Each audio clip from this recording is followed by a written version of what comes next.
Jim, why don't you start us off? Great, thanks. Welcome to everybody. It's great to be back together for our next iteration of our gathering online as a webinar with so many of you joining us. And we're thrilled that you've taken time out of your day to log on and join us. I'm here with Rabbi Carney Rose of B'nai Emunah, Rabbi Daniel Bogart of Central Reform Congregation, Marat Rory Picker-Nice of the JCRC, and I'm Rabbi Jim Bennett of Congregation Sheremuth. I think we know many, if not most of you, who are joining us. And we've entitled this next iteration of our online Schmooze Fest, our dialogue together, as Four Rabbis' Unlimited Opinions. A nod to acknowledge the fact that we know well that we as a Jewish community are known for the fact that we, A, have opinions, and B, are never averse to sharing them. And that we hope that our opinions, while often similar, are often diverse as well. Each of us has had the great privilege of learning at the Shalom Hartman Institute in Jerusalem, learning together with numerous colleagues from around the world, immersing ourselves not only in Jewish texts, but in contemporary insights into the ways and culture and thoughts and ideas and opinions of our people, confronting contemporary events and traditional values, and really trying to use our ability to listen to one another and to listen to the tradition and to hear the Torah that each of us brings, and also to open our minds to the possibilities of other values as well. Our hope over the coming year is that we'll meet once a month with all of you in an online conversation where we're doing most of the talking, but we hope you will be engaging with us by typing your thoughts and questions into the chat box, and certainly in between sessions as well, offering ideas and thoughts and what you'd like to hear us encounter and confront. My thought for today was that there are so many things we could begin by speaking about. The world around us is swirling with current events and traditional challenges to us as members of a Jewish community, as individuals here in St. Louis and as part of the worldwide Jewish community. But clearly the last few weeks and even the last few days have provided us with ample excuses to continue to explore our relationship as American Jews, as part of the worldwide Jewish community, with the nation, people, land of Israel. And so in light, especially, I think, of the recent conflict that has once again reared its head as a reminder to us that peace is still but a dream in Israel, between Israel and its neighbors, between Israel and the Palestinian people, because of the fact that we're literally witnessing the transformation of and the evolution of the government of Israel, and because we as an American Jewish community are really struggling mightily with redefining our relationship with Israel and watching our country exploring the possible redefinition of what it means to support Israel, to support the Palestinians, as we listen to words being thrown about, often haphazardly, debates happening, even violence happening, both in Israel and Palestine and here in the United States and around the world, between people who have different opinions. I thought that we might want to go back and begin this conversation again, and really begin with some fundamental questions for us here on the webinar, but also all you who are joining us to think about. And I'd like to pose a few open questions for us as panelists to each express, just kind of to take a deep breath, a collective breath, which these days I don't think we have been used to doing. In fact, for much of a year and more, we've been told not to breathe, at least not to breathe without a mask, and not to breathe and to pay attention to all of these nuanced issues, the issues that as people who are engaged in Israel often call the complicated issues. But I'd like to ask us a few core questions. What are you feeling right now? To each of my colleagues, I'd like to say, what are you feeling when it comes to your relationship with Israel and Palestine and the occupation and the conflict and the transformation of the Israeli government? What are you hearing from others? What are the things being said to you, perhaps screamed at you at times, written to you in calm and measured forms and in less calm forms? What are your sentiments? Are you feeling anti-Palestinian? Are you feeling anti-Israel?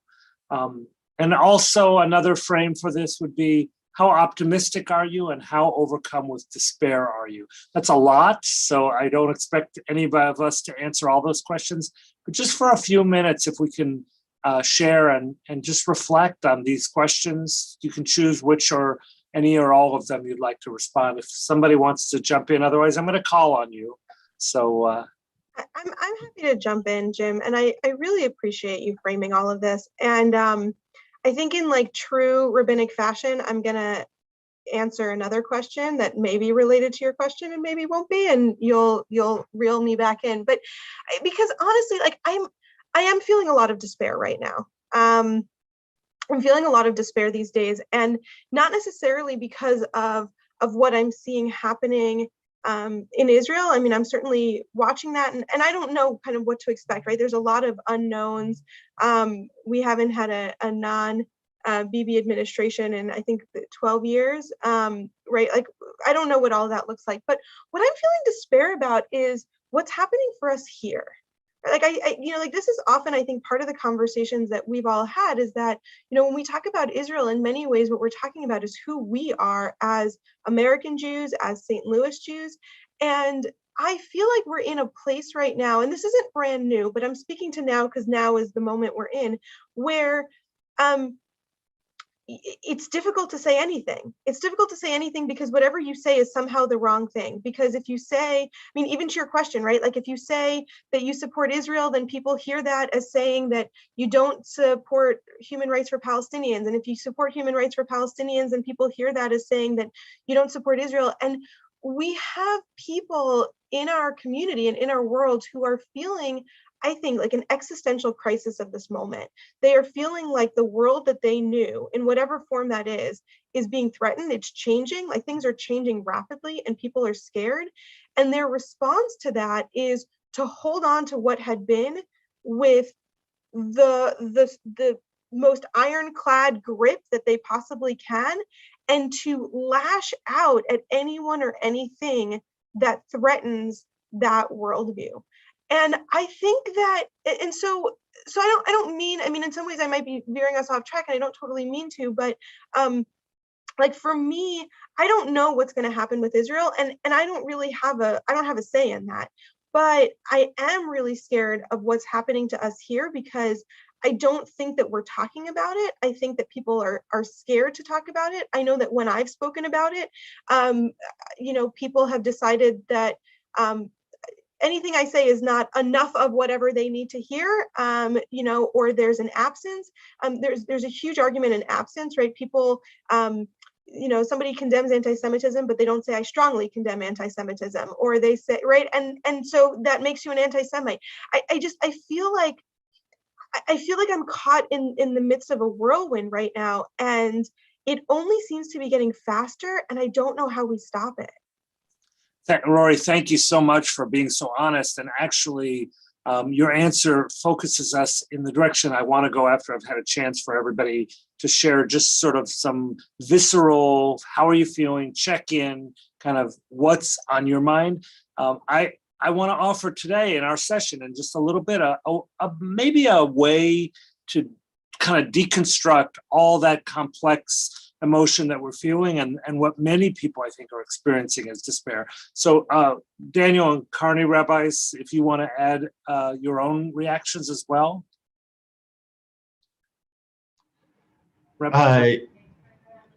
So I have for a while now, for a few years now, just personally, not believed that a two-state solution is possible anymore. It's felt to me that was a ship that sailed, the last ship from the dock sailed out sometime in the last decade. Again, I hope desperately that I'm wrong. But truthfully, this new election has done nothing to disillusion me of that notion, right? We're getting a new government, please God, that it gets sworn in, and that the no confidence vote goes well. And we'll get a new prime minister for the first time, Israel will get. But this is a coalition built on not dealing with the Palestinians or the Palestinian issue or two states, or right. I mean, that is the founding principle of this and of centrism in general in Israel, right? That's what it has meant. I guess to respond a little bit to what Rory said, I have some hope about our American Jewish community actually from this moment. So first of all, to uplift what Rory said, there is bullying and harassment of Jewish professionals across the board that happens. And it is done by folks who can get away with behavior as long as they call it in the name of Israel, or in the name of pro-Israel, I should say, that would not be tolerable or acceptable anywhere else in our communal discourse. I mean, just anywhere else, that kind of behavior wouldn't be acceptable. And yet within our communities, often actually this sort of behavior and these sorts of positions end up giving people sort of places of honor and status often, right? But I do get the sense that part of this is a last gasp, because the other piece that I think we're seeing is I think that there are questions that I see American Jews asking and wrestling with, and old mythologies that no longer fit and are so obvious that they don't fit anymore, about the nature of Israel and the nature of American Jewish community and the nature of the relationship that I see coming up for conversation and debate and questioning and argument and all of these things in a way that I certainly have not seen or experienced in any other moment. I thank you for your honesty. And, I think that many of us are feeling much what you both have just articulated. Rabbi Rose, do you want to add your own? Can I just first say, I'm very please. uncomfortable in any situation where I'm the pessimist and Daniel's the optimist. We can all be both pessimistic and optimistic in the same moment, perhaps. Absolutely. First of all, I just want to rest into what Reb Daniel had to say, because it's heavy on my heart. So I appreciate you sharing your honesty and your truth, and I also appreciate the Maharat giving us a little bit of an opportunity to smile and laugh. So I'm going to try to go in that direction, and I want to say two things. I remember as a young person growing up, I had a Rebbe who had a special watch. And that watch had 4 hands on it, right? It had obviously the hour hand and it had the minute hand. That was for the time where we lived. And then it had a hand for the hour and the time at 770 Eastern Parkway, right? At the headquarters of Chabad. And I remember that watch because I always thought to myself, I'd like to have a watch like that that would have me living in Israel time. That's me, right? Reb Nachman used to talk about wherever I'm going, I'm on my way to Yerushalayim or to Israel. The quote, it's given in different kind of ways. So my heart is very much there. That doesn't mean that my heart is not divided, that my heart is not heavy at moments. But I actually feel very optimistic about this moment in time, maybe Pollyanna-ish so. I'm very excited about this moment in time. I think the time for shinui, for change, is upon us. And I think that there is an opportunity now, unlike any other that we've had in recent years with the change in government. It's not going to all dissipate and disappear in a moment in time, but I think from within Israeli society itself, we are hearing about the need for shift and for change, for our understanding that there are two peoples who are living in this land, and these two peoples have to find a way to get along, whether that will be by separating or some other iteration. But somehow or another, I feel particularly optimistic at this moment in time. And I also want to say the following. It's very existential for me. My daughter is about to move to Israel and start medical school. And she's going to move right to Tel Aviv, to a place where she's actually really never spent any time. I mean, we go to Israel, we think Israel is Yerushalayim, right? Like that's our reality.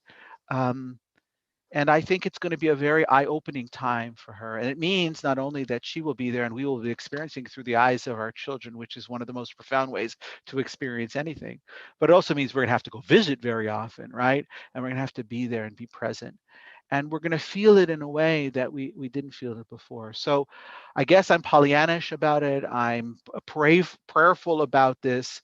But I think I'm going to be living like that watch. I'm going to be living on this time as well as that time, personally, but even more so as things develop. So maybe it's okay that I'm kind of be the opposite a little bit of Reb Daniel. I want to be much more optimistic about this and prayerful about what the future holds. Thank you. That was beautiful, all of you. And actually, that's the premise I want to come at this with. The four of us, and to Daniel's point about the bullying and verbal abuse that is so prevalent in our community, I think I just want to call it out also and say there is no place for this in our Jewish community. There should be no place for this in our world, in our nation, but especially within our Jewish community. And I want to say on behalf of the four of us, regardless of what people may think out there in the world, I know that we are all deeply devoted to Israel, regardless of our optimism or pessimism. We love Israel. We believe in its future. And like Karni, I think, Rabbi Rose, you said beautifully, I think we all, to some degree or other, live in both times. If we didn't, we wouldn't care about this conversation. Rabbi Bennett, it's so important. I'm sorry to interrupt, but it's so important that we say that, because I think Reb Daniel's comments will be by some who are looking to pick on this conversation or these conversations as an opportunity for us to deny that we love and care for. And wherever we shake out on what the future holds, it does not come from a place of disdain. It comes from a place of concern and a place of great ahava for the enterprise called the building of the state of Israel, or the rebuilding, or the reimagining. And we're doing it from a place of love. So I think it's so important what you said, Rabbi. Thank you. Yeah. And if I can clarify too, I'm not a supporter of a one-state solution. I just think the opportunity for two states is gone. I mean, it is my political analysis with all the caveats included that I am clearly not a politician or a political scientist. Yeah. So I thank you for clarifying, and I'm going to use that as a jumping off point to take the prerogative of the one who's trying to move us forward to say this afternoon, I walk every morning with my dog, and I often listen to podcasts. And this morning I listened yet again to a podcast I want to actually recommend to all of our participants here. If you're a podcast listener, or if you're a novice and want to begin, it's a podcast called Identity Crisis that is created by and hosted by Yehuda Kurtzer, the North American Vice President of the Shalom Hartman Institute. I don't remember his exact title, but our alma mater. And Identity Crisis is an honest and insightful and incisive insight into the issues facing us as a worldwide Jewish community. And this morning, he was focused on an issue I want to use to move us forward, which is, ironically,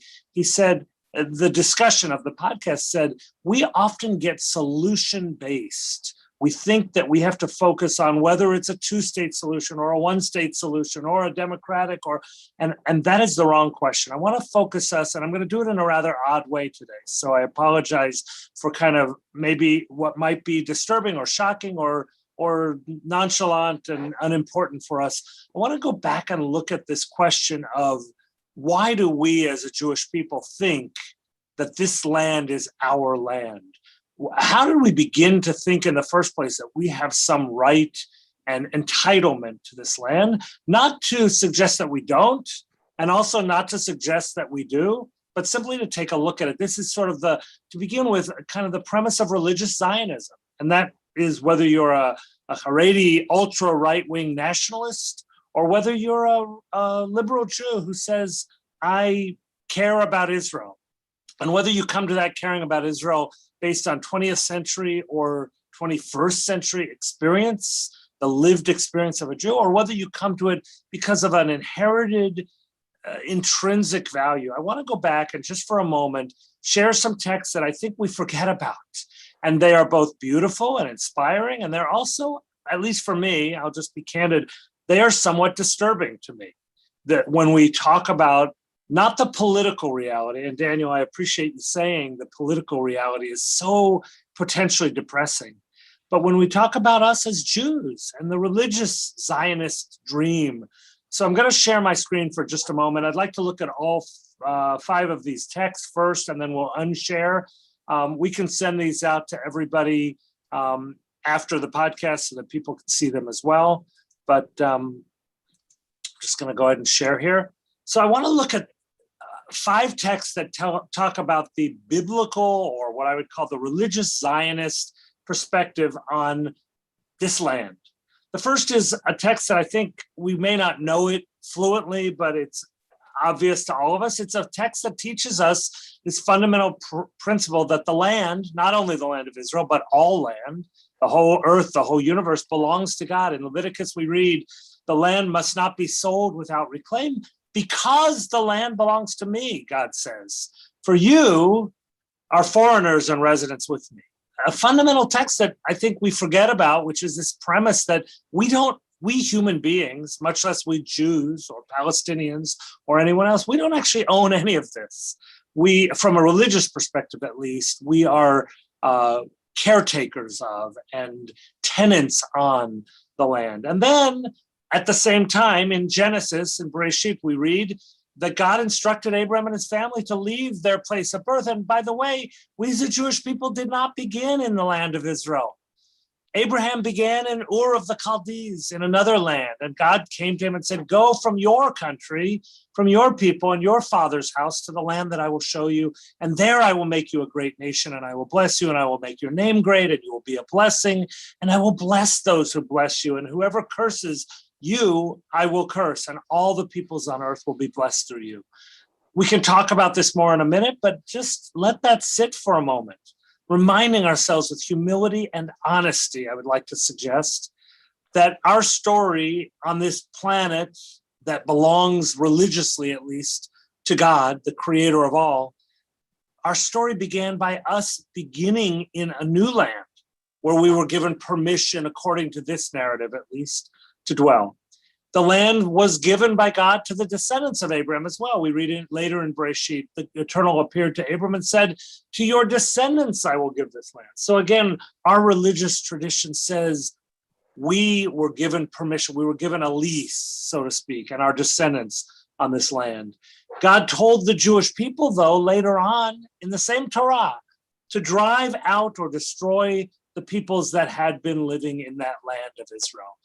In Devarim and Deuteronomy, when the Eternal, your God, brings you into the land you are entering to possess and drives out before you many nations, the Hittites and the Girgashites and the Amorites and the Canaanites and the Perizzites and the Hivites and the Jebusites, by the way, not to suggest that the people today that are called Palestinians are necessarily or are not necessarily descendants of these peoples, but simply there were indigenous peoples living in that land, and that we were instructed by our Torah to drive them out, 7 nations larger and stronger than us. And when God delivers them to us and you've defeated them, you must destroy them totally.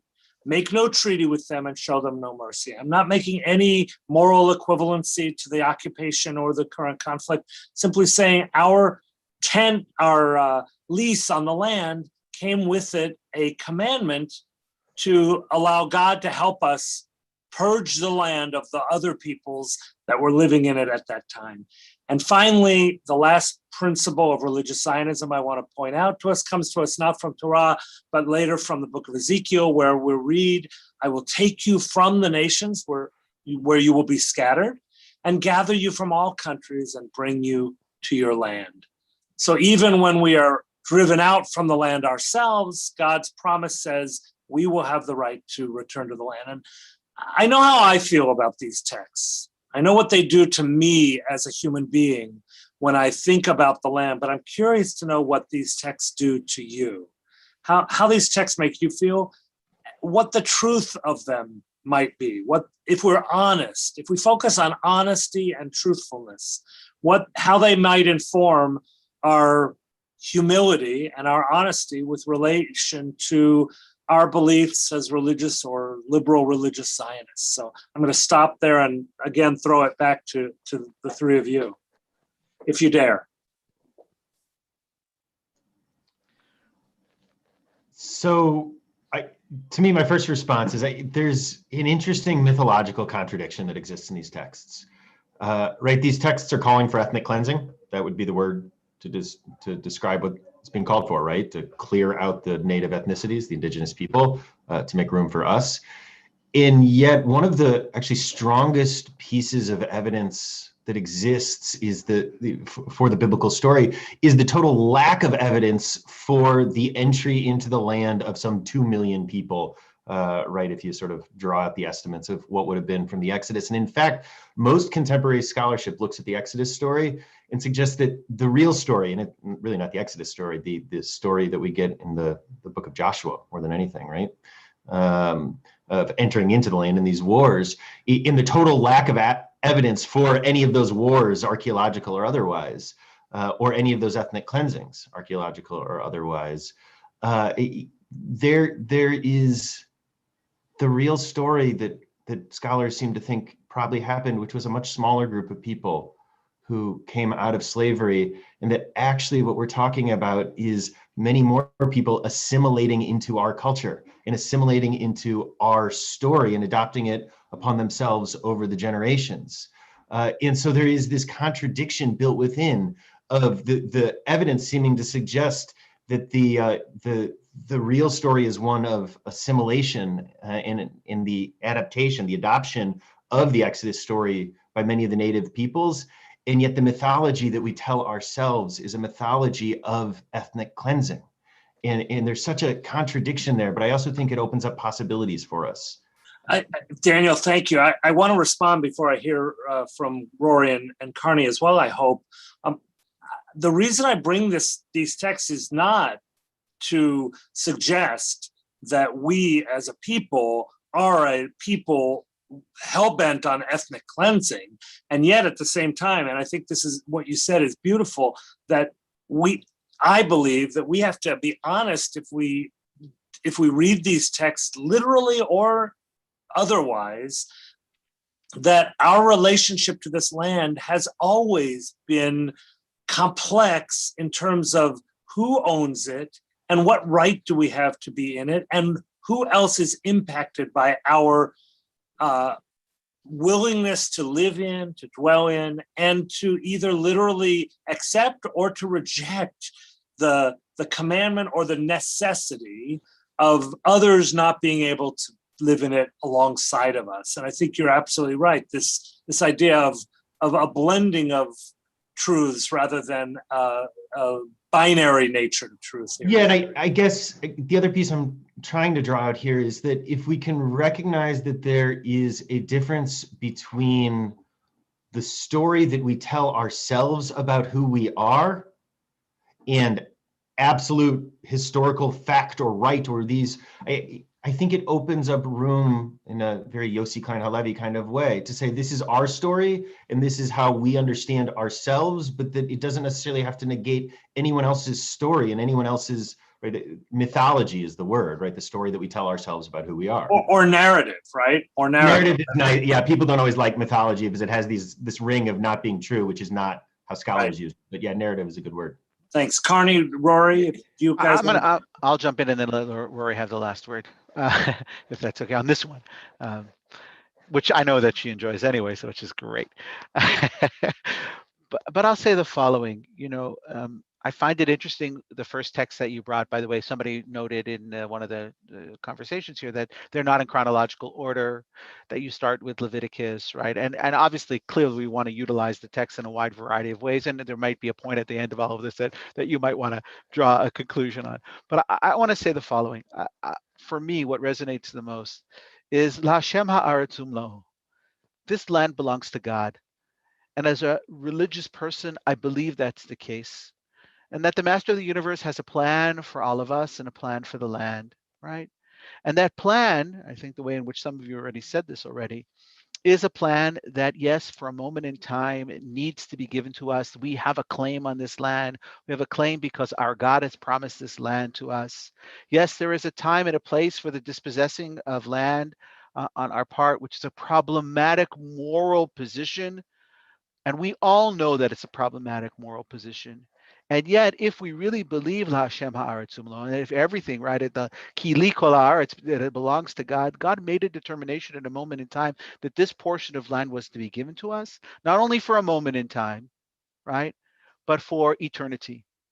And the question then becomes, what does one do with this notion of a truth that we believe in or that we choose to believe in, a mythology, right? In the Gilmanian sense of mythology, right? What do we do with this myth in terms of trying to live a reality that is true to who we are while simultaneously being true to the moral compass that each of us has? And for me, it leads me in the direction of saying, yes, there was a time where we needed to do this, but that isn't the time in which we find ourselves at this moment in time. At this moment in time, we have to find a way to evolve out of that place from which we were born, that narrow place, that Mitzrayim, that constricted place, and go to a place of openness, of expansiveness. And that expansiveness includes the possibility of allowing for others to have a narrative of their own, even in some kind of shared way. There's always a time we start with an essential family and then we expand. Creation starts with a notion of a big bang. It starts with this moment in time of an eruption. The eruption happens. It's created a reality that God wanted to be created, that we believe God wanted to be created, that God still wants to have in the world.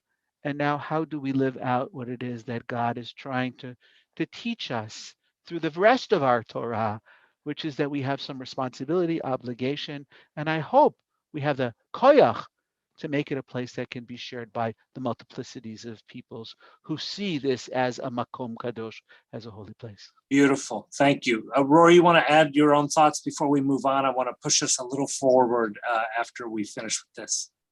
Yeah, I'm so struck by everybody else's thoughts, and I'm sitting with them.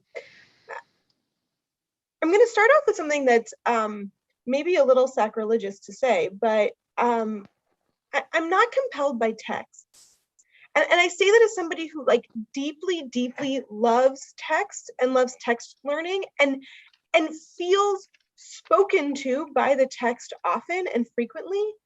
And I'm also very aware of the fact that, you know, I'm very influenced. I studied one summer with Rabbi Aryeh Clapper.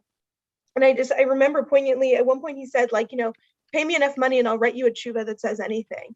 Right. Like, you know, so, I mean, we all do this, right? Like, I mean, this is, I feel like professionally, right? Like, here's this week's Parsha. Here's what's happening in the world. Here's the B'nai Mitzvah student, like, make it all fit, right? Like, we make the text fit what we need it to say. And so that doesn't mean I don't think that the text is speaking to us, but I'm just hyper aware of the fact that, you know, I believe strongly in rights of immigrants. And I believe that the Torah says that. But if you wanted me to write a Torah argument for why we should close our borders, I can do it. Right? If you wanted me to write a Torah argument for why we need to protect the Jewish community more than anybody else, and we need to stop caring about anything, you know, why anti-Semitism has to take front row of everything we care about, and we need to stop talking about racism or any other forms of discrimination that don't have at its core anti-Semitism. Like, I can make an argument for just about anything. And so I'm just very aware, and I'm hearing that also, I think, in some of the reflections, right? Like, because what we have to grapple with ultimately is who we want to be as a people, right? Not just what our text tells us. I think what we read, it's almost like a Rorschach test, right? What I read in the text is going to tell you who I am, not that you know, not exclusively. There's no one. I once went to a shul and the rabbi got up and said, "There's one Torah, and I'm going to tell you what it says." And I walked out because there's not one Torah, and anyone who can tell you that they know exactly what it says, don't believe them. They're lying to you. Because the parsha was Lech Lecha. Oh no, sorry. Right. No, you know, like all of it, right? I mean, and I'm sure all of you also. I mean, look, I haven't been in a pulpit for as long as all of you have, but you know, I looked at like a sermon I gave one year, and I looked at the next year, and it turns out I gave the exact opposite sermon the year before, like, because that's what I was feeling that day, right? That happens to me in the same conversation, by the way. So and by the end of this conversation, I'm going to change my mind. Like, right, like that's the beauty of Torah. And so I think, like, what to me, I'm reflecting on, and we were all kind of quoting like our different Hartman folks. I think on one of the iEngage, maybe it's one of the first iEngage where they have videos. I just remember there's one of the sessions that has a session with Tal Becker, where they're talking about Tal Becker, who's been involved in like just about every peace negotiation, who is hugely involved politically in all of these different areas between Israelis and Palestinians, who at one point he said, and it was so compelling to me, because he said, I can sit here and I can tell you about, and I won't quote him right, but on the Geneva Convention or on the, the UN human right, whatever, right? Like we can get into all of these kind of international law of what is it that, Israel should have done, what Israel did do right, what Israel didn't do wrong, all of these different kinds of questions. And he said, at the end, he said, I have to deal with the fact, even if I can make a legal argument for this, I have to grapple with the fact that there are millions of people who are living under our government control who don't want to be. Right. And that's like, to me, like we can go back, right? Like so yes, like I'm not trying to dismiss, because I love Torah City, right? But like, to me, like we can look at all of this and what God promised and what we should have done and what our mythology tells us and all of those things. But none of that's going to erase where we are today. Like however we got here, we are here today. And the reality today is that we have access to this Jewish homeland, which we had never had before, that we have a vibrant Judaism that's emerging because of what's happening in America and what's happening in Israel that is unprecedented since the times of King David. I mean, like we have something that we've never had before, and we have a huge responsibility in that, because there are also people who are suffering because of it. I'm so grateful you framed it that way. And I actually want to use what you just said, all of it, as a jumping off point to make a quantum leap from biblical text, which, by the way, I know you weren't suggesting we just ignore it. My point is, I think we have to own it and honor it, even if we completely disagree with it, and do as we have been taught to interpret it, to find ways to justify it. And there are plenty of those. And I don't want to spend our time here today doing that with these ancient texts. They establish a certain premise, but I'm going to actually make a quantum leap to the 20th century, to 1948, and just very quickly summarize by sharing it, reading it, and then coming back together what the founders of the State of Israel in 1948 said about their vision in 1948, built on this, the shifting sands of Jewish history and anti-Semitism and exile and return, and biblical texts purportedly, at least from religious Zionist perspective, giving us ownership of and the right to ethnically cleanse the land, if you want to use that term. But look at what they said, and these are just some excerpts from the Declaration of Independence, the visionary statement about this land. The land of Israel was the birthplace of the Jewish people. Here their spiritual, religious, and national identity was formed. Here they achieved independence and created a culture of national and universal significance. Here they wrote and gave the Bible to the world. Exiled from Palestine, the Jewish people remained faithful to it in all the countries of their dispersion, never ceasing to pray and hope for their return and the restoration of their national freedom. Impelled by this historic association, Jews strove throughout the centuries to go back to the land of their fathers and regain their statehood. In recent decades, they returned in masses, and they sought peace, yet were ever prepared to defend themselves. They sought the blessing of progress to all the inhabitants of the country. And then we read this paragraph. I'm skipping ahead a little. The state of Israel, they wrote, will be open to the immigration of Jews from all countries of their dispersion, will promote the development of the country for the benefit of all its inhabitants, will be based on the precepts of liberty, justice, and peace taught by the Hebrew prophets, will uphold the full social and political equality of all its citizens without distinction of race, creed, or sex, will guarantee full freedom of conscience, worship, education, and culture, will safeguard the sanctity and inviolability of the shrines and holy places of all religions, and will dedicate itself to the principles of the Charter of the United Nations. Then they went on, and we'll finish with this, in the midst of wanton aggression, we yet call upon the Arab inhabitants of the state of Israel to return to the ways of peace and play their part in the development of the state with full and equal citizenship and due representation in its bodies and institutions, provisional or permanent. We offer peace and unity to all the neighboring states and their peoples and invite them to cooperate with the independent Jewish nation for the common good of all. Our call goes out to Jewish people all over the world to rally to our side in the task of immigration and development and to stand by us in the great struggle for the fulfillment of the dream of generations, the redemption of Israel. Now, I just want to say, if we only, Dayenu, if Israel only would simply find a way to make this vision reality and to not explain away or justify or reject this vision because, and you can fill in the blank, because we don't have a partner for peace, because you scare us, because your demographic numbers scare us, because if we simply could return to this vision, I think the whole complexity of the situation might change. And I wanted to frame these two bookends before we'll add one more bookend to a weird shaped bookshelf here that goes in multiple directions, yet another problem. So anybody, and one last thing I want to say, I want to remind us that often those who speak the loudest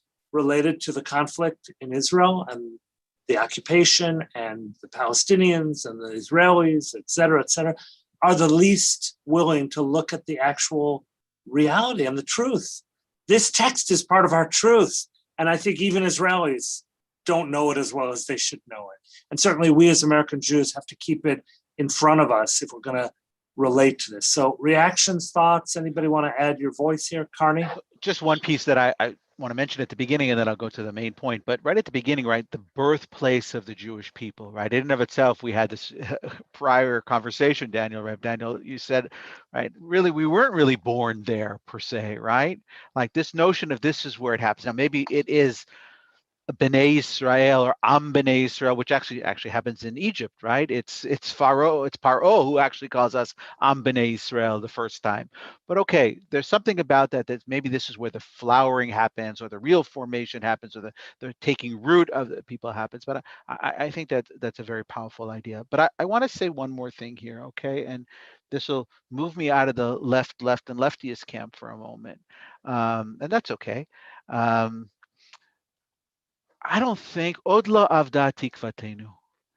Like, I'm still believe that what Herzl is saying here has the possibility of happening, but it's not yet. It's the asymptotal striving.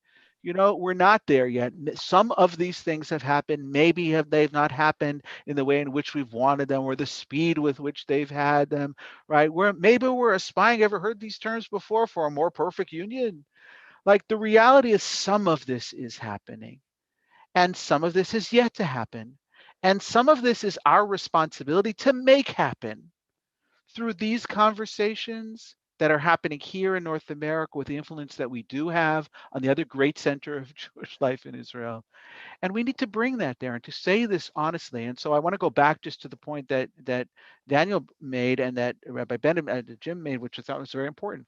Just because there are people who don't hold on to that vision and who talk loud, our teacher, Zichron Livracha, Rabbi Schulweis, I got to work with him for a while, and on his sermons, he would write little notes. He was always very extemporaneous, but I realized why he was so extemporaneous, because he had notes in the side. He said, weak point, yell, right?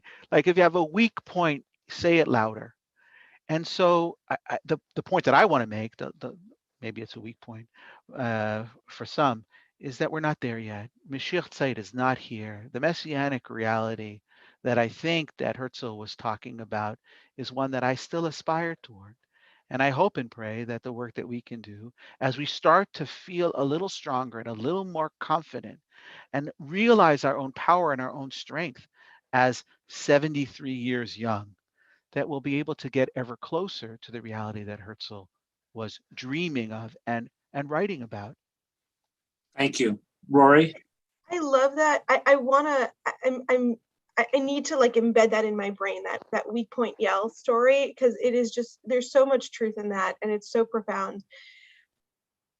and I want to tie together, I think, like all of the points that are being made in this, and because I think this is also part of what is bothering me so much, in the fact that there are people who are trying to control the narrative, or who are trying to keep the line so rigid so that if you veer in any direction, you get burned or buzzed by the I don't know what my analogy is that I'm going for, right? But that, you got to stay in line with it, because what that has meant is that we have a narrative within our American Jewish community of this unconditional, unquestioning, nuanced support for Israel, that to which, like, going back, I mean, what's ironic about some of that is that, like, if you start quoting Herzl or Menachem Begin or David Ben Gurion, like, there's people, like, if you didn't say their name and you said their quote, people would go nuts over it. They'd say, like, how dare you say that today, right? I mean, things that people, right, and so we've lost that ability, because what it's taken away is our ability to dream, right? Like, that's what we've lost, right? To say, not here's what this is and we have to support it, but to say here's what it can be. And I want to say that not only for Israel, I mean, I feel like that's what we're doing in America also, right? Like, what is it to grapple with and to say, because when I look at some of that language, when we look at the hope for a country that could be a beacon for all people, no country has figured that out yet, right? America hasn't figured that out yet, right? Like, we can see ways in which America has, and then America has failed, and there's times where Israel has done it, and then Israel has fallen short. And with all of it, to me, the only hope that we have is that dreamer, right? Like, is to be that dreamer. And I worry that we are taking away people's ability to dream, right? To have a vision of Israel, not of a love of Israel that is, and I think this is also in love, right? Like, when you love somebody, you love who they are, but you also love the potential that you see within them. And if you don't love that potential, and if you don't encourage that potential, then we all start to stagnate. That doesn't mean that we're only in relationships to change people, but we hope that people grow and become better in those relationships. And we should want that also, right? Israel should be better for our relationship with her. Right. Which is not to say that there are not real politic reasons that should give us pause. Before I move on to that, Daniel, did you want to jump in and add something? Yeah. First of all, I find, Carney, your words inspiring, and they give me that bits of hope deep inside, which I think I need. But I also think if we're going to dream of what comes next, we have to do a better job of looking the present reality straight in the eye. And the present reality is that democracy in Israel is in retreat, as it is in retreat all over the world, as it is certainly in retreat in our own country, certainly in our state here of Missouri, but broadly in the United States. And the values that are articulated in that beautiful founding document, they have less support in contemporary Israel than they used to. And demographically, it seems to be pointing in the wrong direction, right? When you look at the Hartman studies, for instance, of democratic values amongst younger generations, they're much lower than in older generations, and particularly when it comes to things like multicultural democracy. And I think that's part of what we're seeing in this last awful war too, right? For really the first time in a long time, we saw that it was not just violence that was happening between Israel and Hamas, but it was actually violence that was happening, riots that were happening in the streets of Arab, Israeli, Palestinian residents, citizens of Israel, Palestinian citizens of Israel.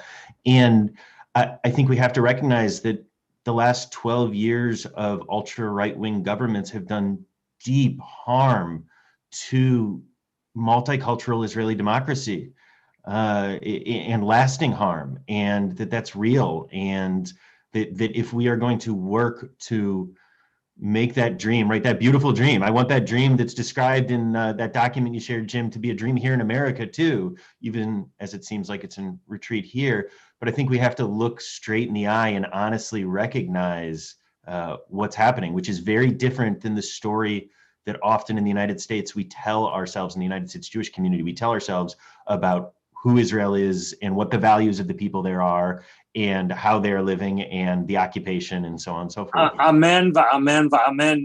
Yes to all of us and to all of you. And at the same time, I want to, just because I see the clock ticking ahead, I want to add another layer or two to our conversation.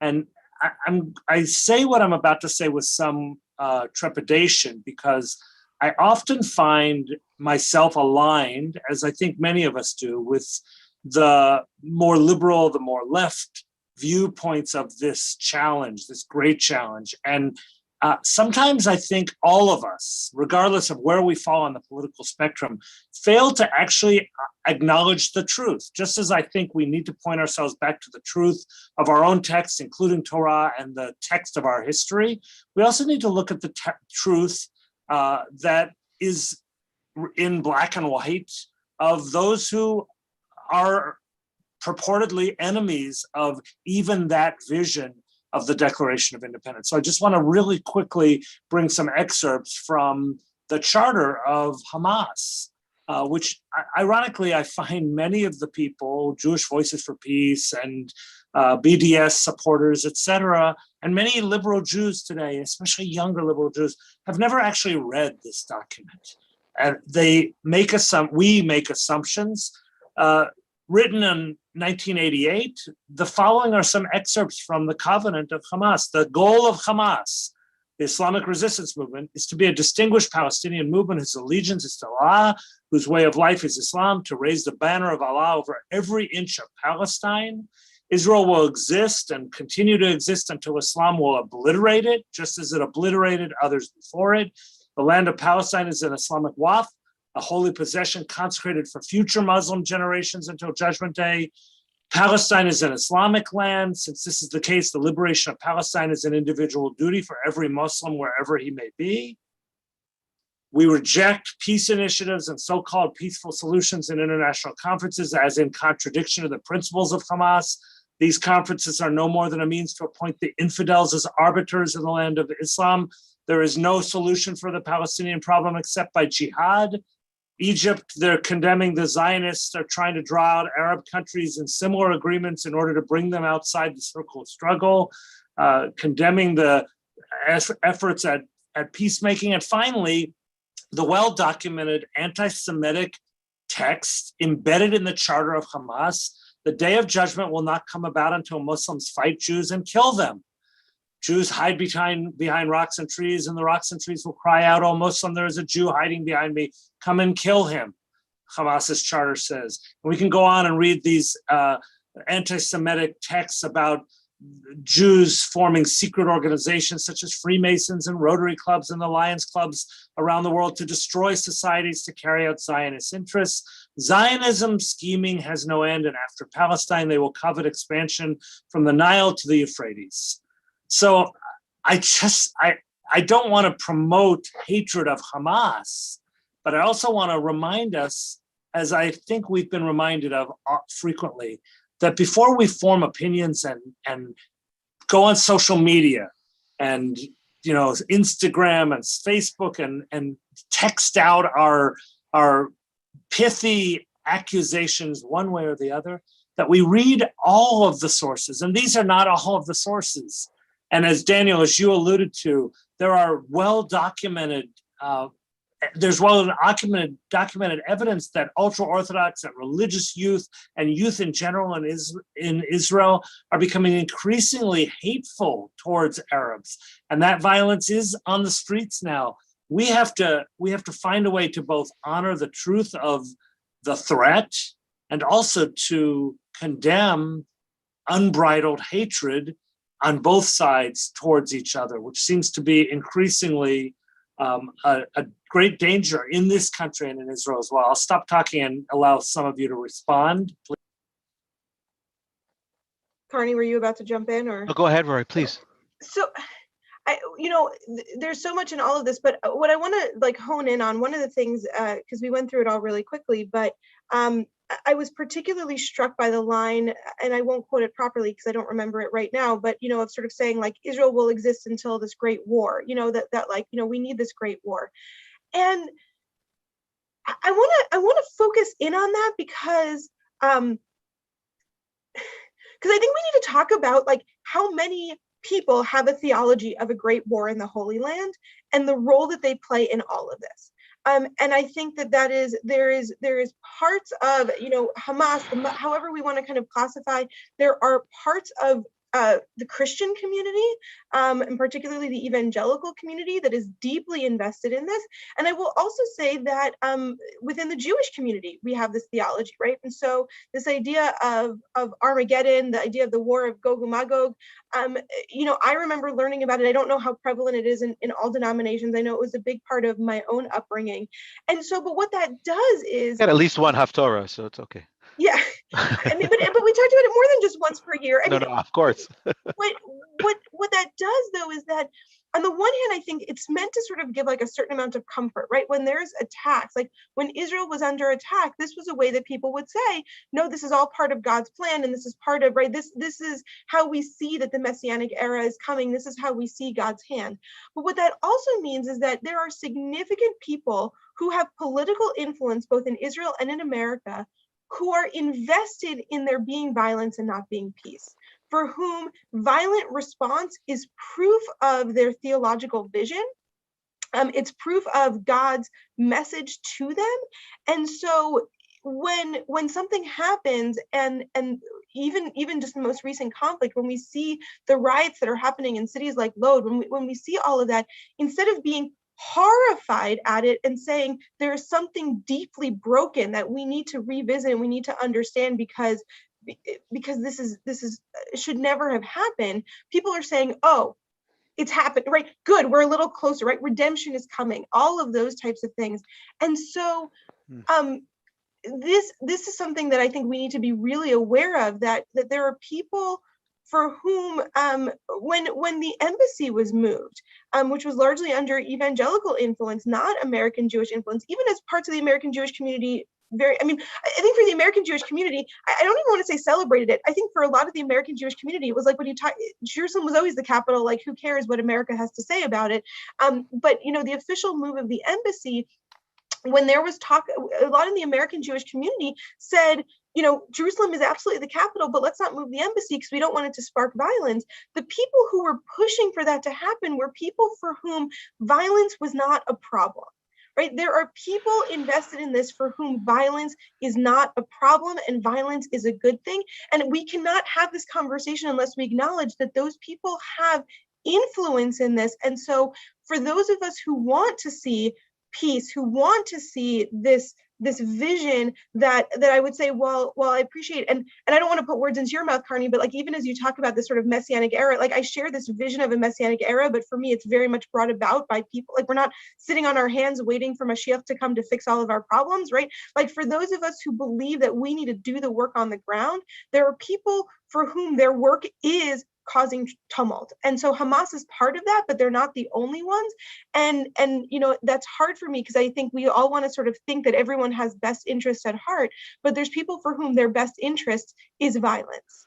You're 100% right. I just want to add, you know, the words hayinu kecholmim, kecholmim. We cannot be cholmim. We cannot be dreamers.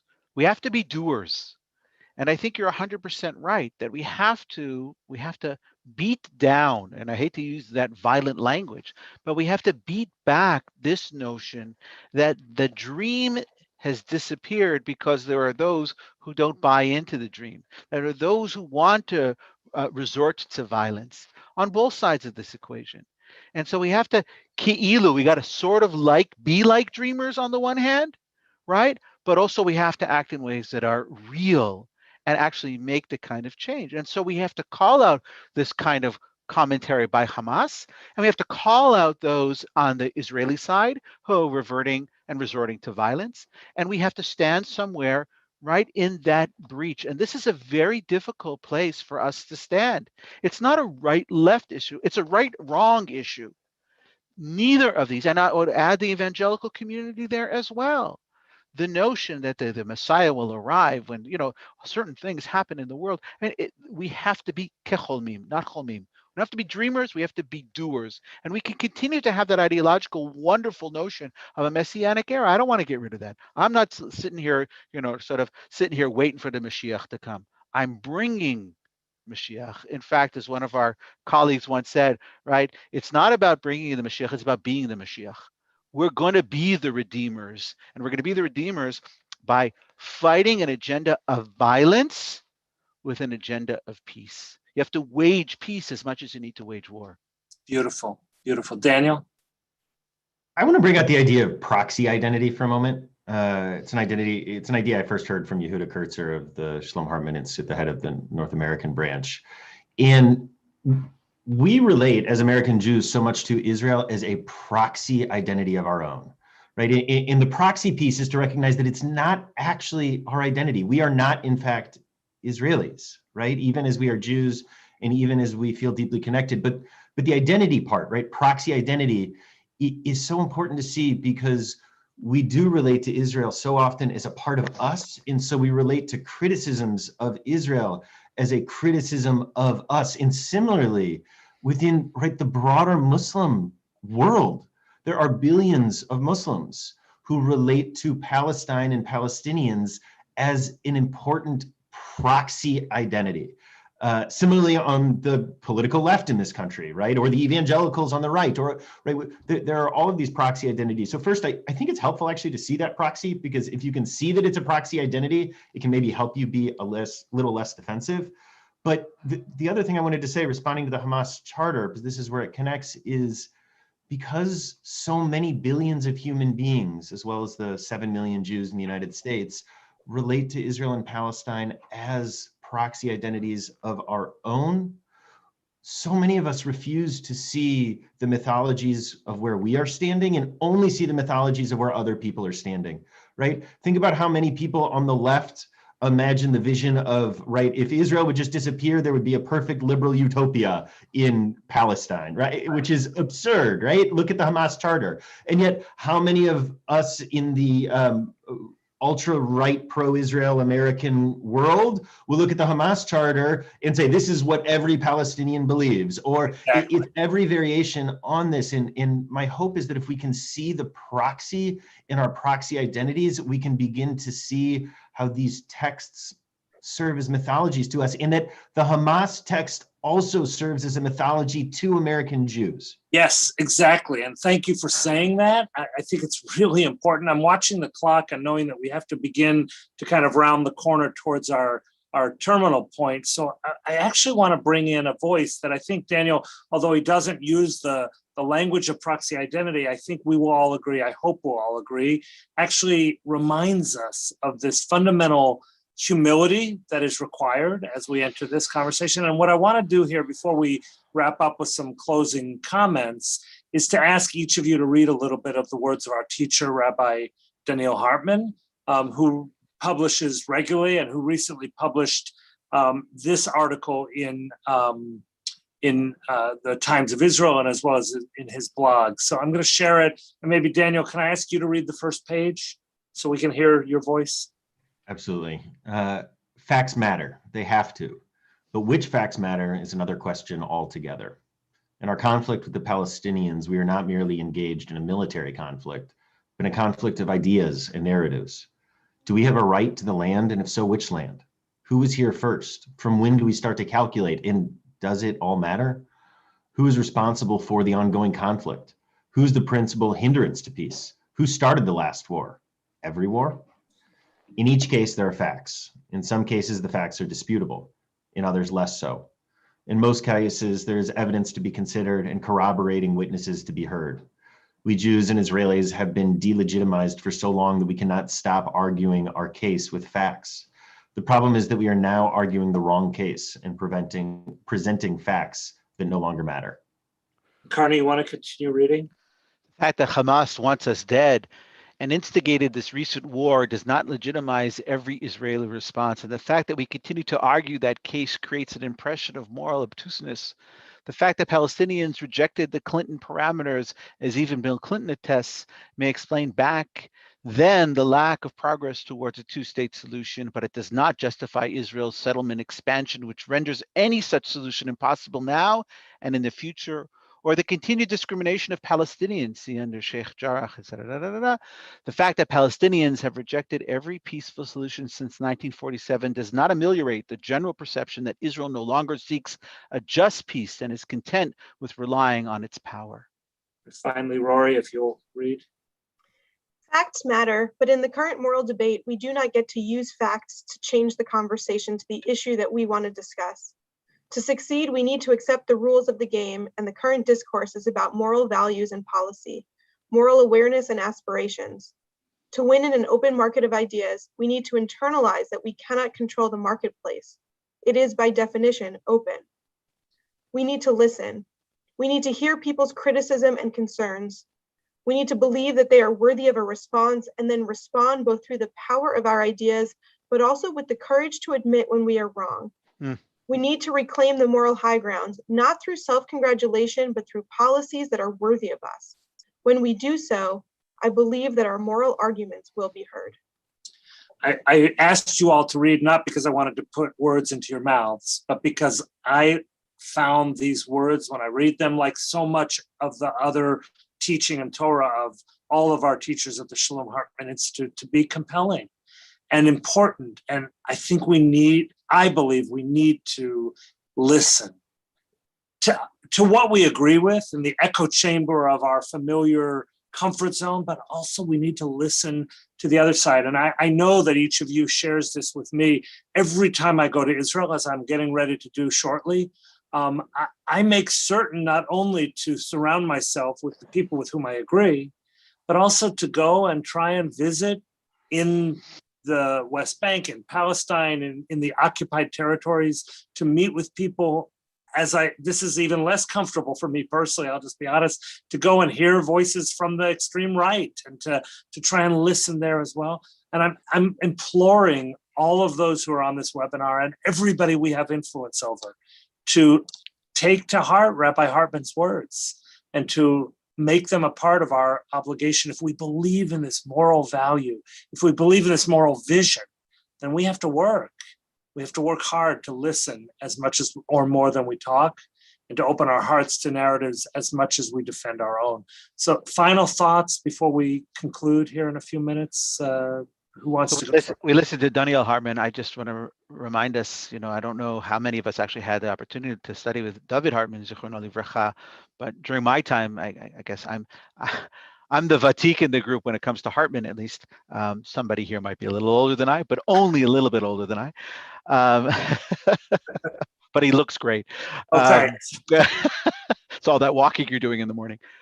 I want to say that I remember Rabbi David Hartman, Zichrono Livracha, giving a talk at Hartman Institute, the final talk that we heard from him before he crossed over to the next world. And he stood up in front of us really with tears in his eyes, and he talked about the nature of the moral high ground.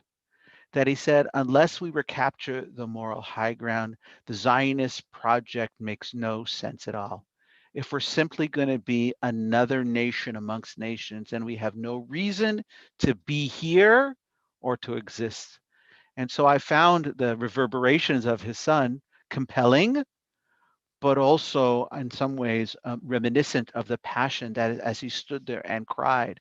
And I think, Hazorim bedima berina iktsoro, there is a combination of tears that are absolutely necessary for us to have joy. It's only through the combination. We need to have tears for our own losses. We have to have tears for the losses of Palestinians. We have to have tears for the loss of the visions that have yet to come to fruition. But only through those tears and the empathy that we're going to have will we regain the moral high ground, which is ours as part of our tradition. And then we can talk about the solutions or start to work for the solutions that need to happen. But it's that combination of sadness and joy that will lead us to the place that we're seeking. Amen. Yasher koach. Rabbi Bogard Marat Pikernes. I thought those comments by Daniel were incredibly powerful. Those words reminds me of his father of a blessed memory's essay, Auschwitz or Sinai. Feels like a contemporary read of it. And You know, over and over again, I feel like the core of Hartman Torah, and it has been infused into the core of my Torah, is the idea that we first have to recognize the real power that we have, and then we need to take moral responsibility for it. And that begins with really an honest look at our power, and not a reveling in the sort of imagined moral superiority that we have of powerlessness. So yeah, thank you. Thank you for those words, Jim. Thank you for saying that. Rory? I am so grateful for this space and for being with all of you, and for this, just for me, like coming after a few weeks of a lot of those weak points that were yelled really loudly.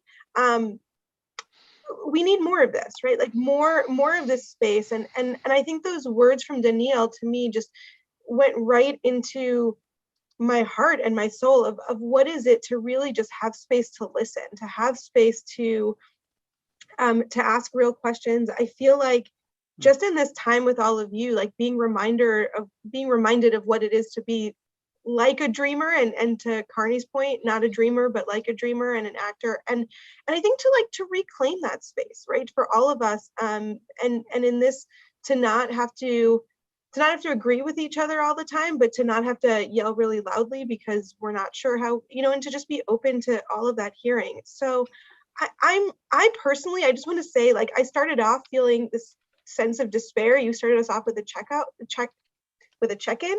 And I started off with this pessimism and this despair. And this is what gives me hope. I think this reminder that we can wrestle in a space, that we don't need to come to the conclusions, but that the process is itself the important thing, and not just where we end up, but how we get there. And that to do that is to be uncomfortable and to do difficult things, but to hear all of those voices. Thank you. I cannot add to what you each have powerfully and beautifully said, and simply want to say the good news is that we are not stopping today. 1 month from today, July the 13th, I think, if I'm not mistaken. Yeah, Tuesday, July 13th, we will resume our conversation. We have no idea what topics we're going to talk about, because we're hopefully going to continue to confront the issues of our day and the challenges and what is in our hearts, and listen to each other and listen to you. So if you have ideas of things you'd like to hear us talk about, please email them, share them with us. I put the text from today's session in the chat box. We can also share it by email with all those of you who registered. And I just want to say to each and every person who's joined me in the panel, and to all of you who've joined us virtually, that we are grateful. And we go from strength to strength as we continue our journey together. We'll see you all next month. Thank you, Rabbi Bennett. It was fantastic. Wonderful text that you brought for us to chew on today. So thank you so much for working so hard to prepare that material. That's great.